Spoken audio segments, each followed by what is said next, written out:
Dans cette vidéo, nous allons découvrir deux formules mathématiques, celle qui donne le volume d'un prisme et celle qui donne le volume d'un cylindre. Pour cela, on a besoin de répondre à trois questions. Première question, c'est quoi le volume?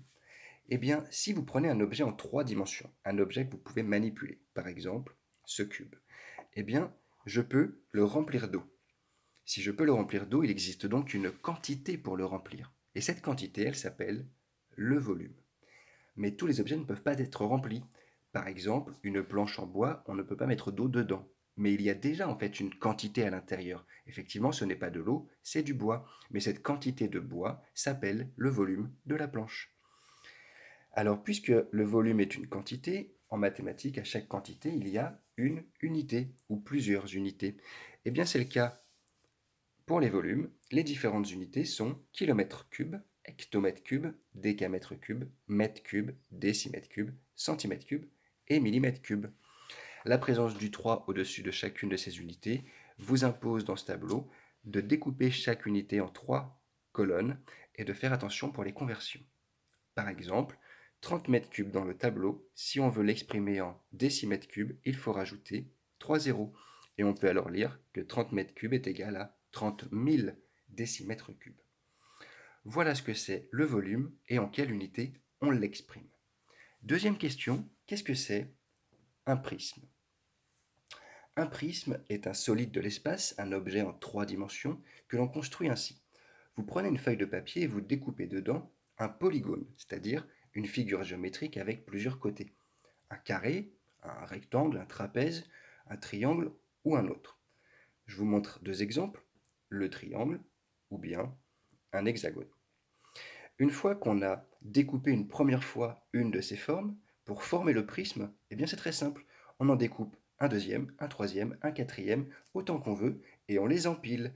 Et alors ça donne, pour le triangle, ceci, voici un prisme, ou alors ceci, voilà un deuxième prisme. Et donc vous l'aurez compris, si on découpe des carrés, au bout d'un moment, on peut obtenir ce qu'on appelle un cube, ou bien un pavé.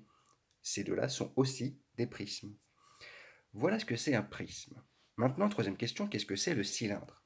Eh bien, un cylindre est un objet en trois dimensions, un solide, qui se construit exactement de la même façon que les prismes, à ceci près que pour les prismes, j'ai découpé des polygones dans une feuille de papier, alors que pour le cylindre, je dois découper des disques. En voici un, et j'en empile autant que je veux pour obtenir cette forme-là, un cylindre. Je donne un exemple du quotidien, une boîte de conserve, un rouleau de sopalin, ce sont des cylindres. Maintenant, comment trouver les volumes de ces différents objets?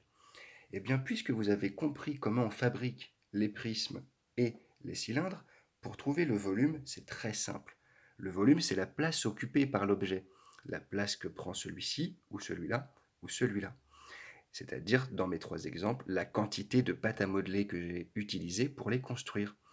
Mais la quantité de pâte à modeler que j'ai utilisée pour les construire, voilà comment on la trouve. On trouve la quantité de pâte à modeler pour celui-là, et on multiplie par le nombre de fois, 1, 2, 3, 4, 5, 6 pour celui-ci, où je les ai empilés. Ou bien on peut multiplier cet hexagone blanc, la place qu'il prend, par 1, 2, 3, 4, 5 pour celui-là.